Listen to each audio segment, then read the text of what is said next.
എടാ, ഇനിയെങ്കിലും ശ്രദ്ധിക്കണം, കുറച്ചെങ്കിലും ഗൗരവത്തിലെടുക്കണം. ഇതൊന്നും നമ്മളെ ബാധിക്കുന്നില്ലല്ലോ എന്ന ചിന്തയെ ഒഴിവാക്കണം. ഇറാൻ ഇസ്രായേൽ യുദ്ധം ഓരോ കുടുംബത്തെയും ബാധിച്ചു തുടങ്ങി. പാചകത്തിനാവശ്യമായ ഗ്യാസ് ലഭിക്കാത്തതിന്റെ പേരിൽ ഹോട്ടലുകൾ പൂട്ടിത്തുടങ്ങി. ഉള്ള ഹോട്ടലുകളിൽ ഭക്ഷണങ്ങൾക്ക് വില വർദ്ധിച്ചു. ഒരുപാട് മനുഷ്യരുടെ ജോലി മുടങ്ങി.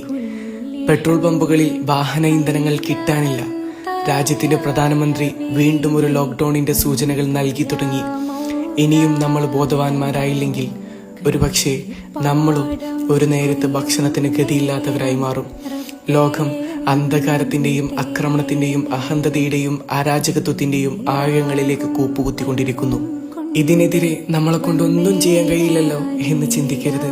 നമ്മളെ കൊണ്ട് കഴിയുന്ന ഒന്നുണ്ട്: പ്രാർത്ഥന. പടച്ചവനോട് പ്രാർത്ഥിക്കണം.